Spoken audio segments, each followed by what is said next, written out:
Welcome to some Kambal Brawl. It's kind of a tongue twister. As far as opening hand goes, yes, we're going to keep on this one. I like it. We got Harsh Scrutiny in the hand. We have Kite Sail Freebooter, some really good early hand disruption. Oh, no, I didn't change out my basics. Oh, I'm sorry about that. Let's go to Get Down Swamp. I normally like to put my old school basics in there, and I didn't realize I hadn't replaced them. So if you're a fan of old school basics and you're wondering why I'm running mismatched basics, I do apologize. It's, hopefully we win. That's what we're going to go for. If we lose, it's going to be that reason why. All right, so we've got Crocodile of the Crossing, which is going to be a haste option. 2 counters on target creature you control.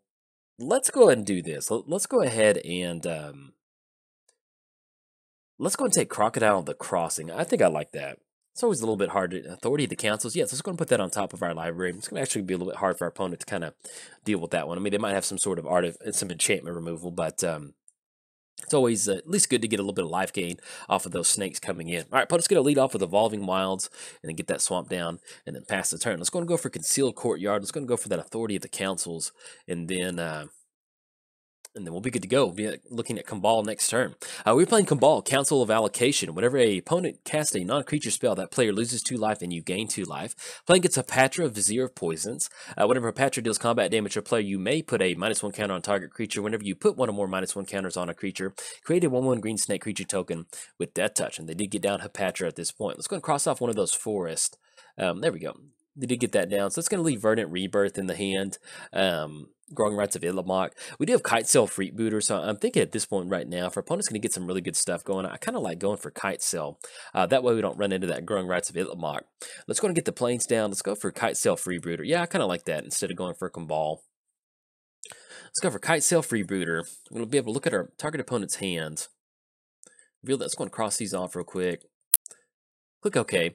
Let's go and take that Growing Rights of Itlimoc. All right. Oh, come on. All right. Anyway, sorry. They revealed their hand, and I thought it was going to be left into the reveal zone, but accidentally clicked all of those off. We do know that they have at least a 3-drop creature. I didn't see what the rest of that was. Maybe they do reveal it, but it's going to be hard to get that reveal zone up. But we'll make it work. All right. Opponent's going to get down the Honorary Kodu. Enters the battlefield, put a -1 counter on there. Still sitting at a 1/2, so at least we can kind of if they want to swing with Hapatra, they can. They can put a -1 counter on Kite Sail. That's at least going to be 2 more combat steps before they can get that Growing Rights of Itlimoc back. And then hopefully maybe we can kind of find our way into a board wipe or something like that. All right, we got Hapatra swinging in for 2. It's going to deal damage to us, put us down to 31. And then we're looking at Kambal next turn, unless we draw into something good. Scavenger Grounds, okay. Let's go and get down Scavenger Grounds. Actually, we'll get a Swamp down. We'll go for Kambal. It's going to be what We'll leave up the Concealed Courtyard. And then anything else, we're going to go pass turn to our opponent. So now, luckily with Kite Sail Freebooter being a 1/2 and then Kambal being a 2/3, that's at least going to be a lot more -1 counters they have to put on there. If it was an even number, it's going to make it easier. It's going to at least be 1 more they have to put on there, not a lot more, just 1 more -1 counter. But yeah, as far as Kambal goes, it's been a really fun deck. I've enjoyed it so far. It's basically kind of what you consider in Kambal. We've got a lot of hand disruption. We've got stuff like Fragmentize, different things to kind of really start attacking our opponent. Then we've got some good value creatures. You can see we've got Direfleet Ravager in here, especially if we're gaining some life off stuff like Authority. Okay, opponent's going to be swinging in. We're going to go and let that come through. We're okay with it at this point right now. It's only 4. It's going to put us down to 28. And as long as they keep making those snake tokens, we'll kind of basically be able to kind of control our life total. We also have, as far as the back end goes, we've got some pretty good high impact creatures. We've got stuff like Alinda Dusk Rose and then Vana Butcher of Magan. So hopefully we can get one of those creatures down to really kind of help us control the board and kind of start going from there. See what our opponent's going to be tapping out for. It's going to be 1/2. Get down the Defiant Great Maw. It's going to be a nice hippo token out there. And they're going to get a refresh on that creature, putting us back up to 30. So 30 all. Enters the battlefield. And that's the fun thing about Hapatra is you can put your -1 counters on a snake token to get a fresh snake token. And, draw to Henny's Expertise. Okay. Let's do this. Let's go and go for If Near Dead lands. Yeah, let's do this. Let's go and push in with Kambal.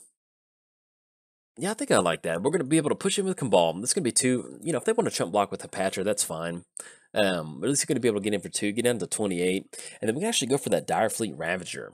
That's going to clean up our opponent's board, and then we can follow it up with the Henny's Expertise the following turn.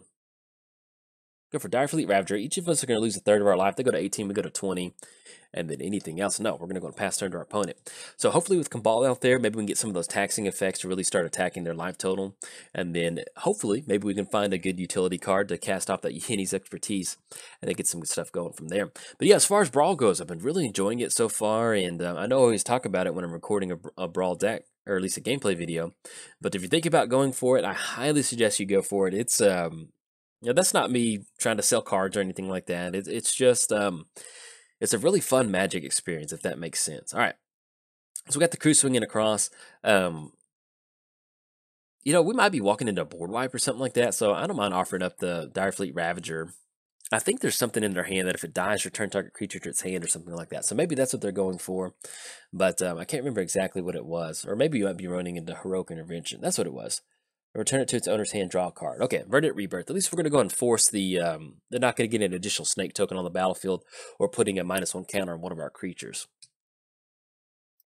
Okay, so we take care of Hapatra. We take care of Hapatra. It's going to go back down to the hand, and then Emit Eternal. It's going to get it down, and whenever we cast a spell, we're going to be able to put a -1 counter on it. All right. Let's see what we draw into. Draw into Swamp. Let's go and get Swamp down. Actually, let's go ahead and get down Scavenger Grounds. So that way, at least if we need to exile them in response to something, we can. Next turn, they're going to be swinging in for, that's going to be 9, 10, 11. That's going to be 13 coming across, which is actually going to put us down to 2. We do have, if near Deadlands, to put 2 -1 counters on target creature, if that's something that we want to go for. Yeah, let's just go and pass the turn at this point right now. I'd like to get in a spot to where if they go for Hapatra, we can go for Yeni's expertise and still end up with the Dire Fleet Ravager on the board. That will give them Growing Rights of Itlimoc back, but I think at this point I kind of like going for that. Yeah, let's do that. Anything else? No, let's go and pass the turn. Let's see how they want to swing in. I'm sorry. With if near Deadlands, you can only activate it anytime you can activate a sorcery. So I keep forgetting that. I'm always thinking about we can do it during combat, but no, it's only sorcery speed activation. So we should have done that before we let our opponent swing in. But let's see if we can't, bounce back from that. They've only got 2 cards in the hand, and one of the cards that we know of is Hapatra in the hand. So let's see if they're going for. Okay, they're not going to go for Field of Ruin on if near Deadlands, so we can kind of sequence that next turn. And with Dire Fleet Ravager, at least kind of stop one of these creatures from coming across. Okay. Hapatra enters the battlefield. It's going to come into play tap. Let's see how they want to swing in. We got a 5/5 coming across. That's going to be 9. Yeah, that's okay. We're going to chump block with the Dire Fleet Ravager. And that's going to be, yeah, we can make that work. All right. Dire Fleet Ravager is going to take care of the Henri. Remove all -1 counters from it. It's still sitting at a 5/5, which is what it is. But mainly what we need to try and sequence is that it's going to be swinging in for a 3/3. Yeah, we can still chump block with Dire Fleet Ravager. Think about it. Opponent's going to go for Argyl's Bloodfast. Okay, we're going to gain 2 life, and they're going to go down to 14. If they have some sort of return target spell, we might want to go ahead and crack No, I don't think we actually want to sacrifice Scavenging Grounds. Yeah, we'll hold off on that. Okay, we draw 2 mana. Let's go and get Swamp down. Let's go for the If Near Deadlands activation. Let's go ahead and put the counters on Emit Eternal. It's going to be a 5/5. That's what I think we need to do. Yeah, whenever you put one or more, let's do this. Let's go for If Near Deadland activation on Defiant Great Maw, because what we can do is we'll cast the spells and be -1 counter, and then once we cast Manalith off that, yeah, I like that. Okay, and then we'll go ahead and sacrifice the, I guess Scavenger Grounds at this point right now. Yeah, I like that. So we're going to make that creature go down just a little bit. And the next turn we can sequence a Yeni's expertise into Manalith to hopefully kind of clear their board up. That kind of puts them in a weird spot with Argyl's Bloodfast. If they want to start going for activation, it's going to make our job a little bit easier, especially if they have some non-creature spells to really get that taxing effect going. But I kind of like what we've got going on at this point right now. Put a -1 counter on target creature. Activate this only time you can do a sorcery. Okay, Grasping Dunes. Opponent's going to go for Grasping Dunes on Kitesail Freebooter. It's going to take care of that, and it's going to get Growing Rights of Itlimoc back to the hand. Yeah, that's fine. They end up with another snake token. The main lineup play that we're going to be going for is Yeni's expertise next turn and that. And then Mid Eternal. Now, the thing with the Hippo, whenever you put one or more -1 counters on Defiant, remove one from another creature. Okay. So we're going to get the Kambal trigger, and then the Growing Rights of Itlimoc, that's going to be, yeah, that would be a reveal zone. So let's go and get that popped up to see what sort of creature or land they're going to grab off of that. Okay, and they do end up with Soul Stinger. So Soul Stinger is a 4/5, enters the battlefield, put two -1 counters on target creature you control. All right, let's see how they want to swing in. We are sitting at 12 at this point right now, so if they want to swing in with the whole crew, they can definitely let that go through. Um, put two -1 on target creature you control. Yeah, so we can actually still go ahead and chump block on one of these creatures, maybe the Defiant Great Maw if we wanted to, or simply Hapatra. Let's see how they want to swing in though. Decide how we're going to block, but at least we can take a hit off of that. Okay. And then no swing in from our opponent. This is going to be Growing Rites of Itlamok, which they do have more than enough. They have 4 creatures on the battlefield, so that's going to get that flipped into the cradle. Sword Point Diplomacy. 1, 2, 3, 4, 5, 6. And then Manolith is going to be 7. Yeah, let's go and do this. We're going to, unfortunately, we're going to miss out on Kambal, but yeah, I kind of like going for that. Let's go for Yahini's Expertise. It's going to be 1, 2. Put a -1 counter on the Emit Eternal. All creatures are going to get -3/-3 until end of turn. Once we cast that Manolith, that'll be an additional counter on the Eternal, and that's going to clean up the entire board. It's going to leave Direfleet Ravager swinging in for 1. I guess technically we could have swung in with Kambal if we wanted to, but we know it's going to get chump blocked by the Snake token, so it's going to go ahead and do it this way. All right. Get an additional life off of that. Every creature is going to get -3/-3. And we're going to go and cast Manolith too. And what we can do is we can actually save Sword Point Diplomacy as another way to kind of a little bit of a punisher effect on our opponent. That way, probably not wanting to pay that much life for us to get some good cards into the hand. So let's go and go for that now, actually. That was a really good board reset on that one. Okay, that's still going to leave us a 4/4 Direfleet Ravager. We still have Soul Stinger. We're staring that down. But let's see how our opponent wants to give to us. They'll have to pay a full 9 to kind of let that go, or they're going to allow us to kind of refuel our hand with the Zor's Gateway and Yahini Undying Partisan.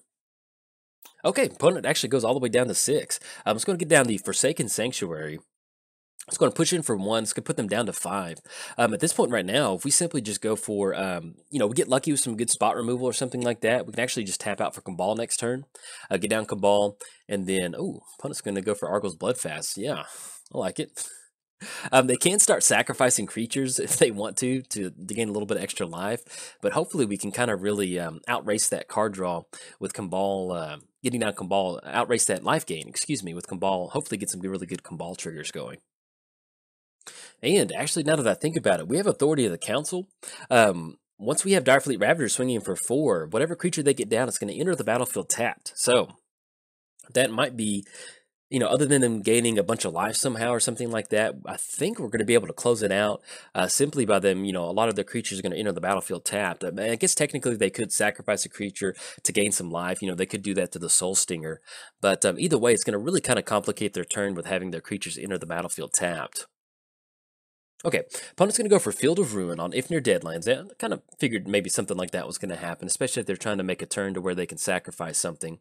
Let's go and grab a... Either way, we're okay. Let's go and just grab another Plains just to be safe in case we get in a spot where we really need some of that white mana. And they're going to be tapping out for Soul Stinger, getting that down. We're going to gain that life, put 2 -1 counters on target creature you control. What they can do is if they want to gain that life in response to those triggers, they could have activated Temple to gain that toughness. Yeah, so they could have gained 5 life off of that one. They're still going to be in a little bit okay position once they sacrifice Soul Stinger. It's going to put them up to back up to 5. But if that was the line of play that they're going for, it's something they could have done. Let's go and get down Kambal. That way we at least kind of paint our opponent into a corner to where if they do have some sort of spot removal, they're going to have to use it now. And then after that, we'll get down Kambal. Okay. And actually, let's go and leave that Plains in the hand at this point. Let's go and swing in for a 4/4. It's going to have Menace and Death Touch. So even then, they'd still have to get 2 creatures on the battlefield to kind of push past Direfleet Ravager. All right, they're going to go and sacrifice Soul Stinger. You put a -1 counter on target creature for each -1 counter on Soul Stinger. So I'm going to put 2 of those on there, which is okay. But like I said, we've kind of painted our opponent into a corner. So with us swinging into 2, we could put them down to 4. It's really going to make it a little bit hard for them to... really, even if they get anything of value, whether it's draw a card or do something like this, with Kambal entering the battlefield, they're going to lose 2 life if they simply do anything. Yeah, I guess technically, yeah, let's just go and hold on to the Plains. We're at the point now that we have Manolith down, and we've got a pretty good mana base. If you're new to Magic, holding on to a land late game, let's say that you know what your deck curves out at. This deck really curves out at about 5, and so, late game, it's always kind of good just to at least kind of keep a card in your hand. just to kind of keep your opponent guessing as far as what you may have. You know, if you just slam the planes down, that makes their decision, their line of play decision, a little bit easier to go for, knowing that you have 0 cards in hand. But especially if you have a card in the hand, you know, it just, at least it complicates it just a little bit. But that's always going to be situational. You don't always need to hold on to a land. There may be times where you need to have as much mana as possible. But if you know that your deck operates at a certain mana converted mana cost, it is perfectly fine to leave those cards into your hand. All right, opponent's going to get down Hapatra. We're going to gain a life off that one. Go back up to 15. We're looking at Kambal swinging across and Direfleet Ravager. That's going to be 4. So let's see if our opponent's going to have anything. And they do. All right, opponent's going to scoop it up. Like I said, we're going to be able to get them to 4. They could sacrifice the Hapatra, but that once again, it's going to... Okay, sorry about that weird edit. Sometimes whenever the game ends, it shoots it back to the desktop, and I still wanted to kind of cover what's going on. So basically, long story short, opponent had Hapatra. They're going to be able to go for one more Temple activation, sacrificing that creature to gain 2 life. Once again, that would have been us swinging in for 2, putting them down to basically... they would have gone to 6, put them down to 2, and that would have just been, you know, any sort of non-creature spell would have made them lose the game, and then just would have put them in this weird holding pattern to where they're just really never going to be able to kind of get past Direfleet Ravager swinging in, getting that smoke swinging out of his hands. But yeah, you can see where... you know, the good thing about Brawl is, you know, Brawl may not be for everybody, but what I really enjoy about Brawl is that you end up with a lot of these games that reward really good gameplay. You know, that's true for any format, but especially with Brawl, with a lot of the cards having a lower kind of power level, I don't know, they just make for some really good games, and a lot of my games haven't really been that one-sided. As you can tell, this game was a lot of fun. Our patch opponent got a lot of creatures out there, but at the same time, we were able to kind of control the board state with Authority of the Council and Kambal on the battlefield. But yeah, other than that, give Brawl a shot. It's been a lot of fun, and if you enjoyed the video, like and subscribe. Thanks. Bye.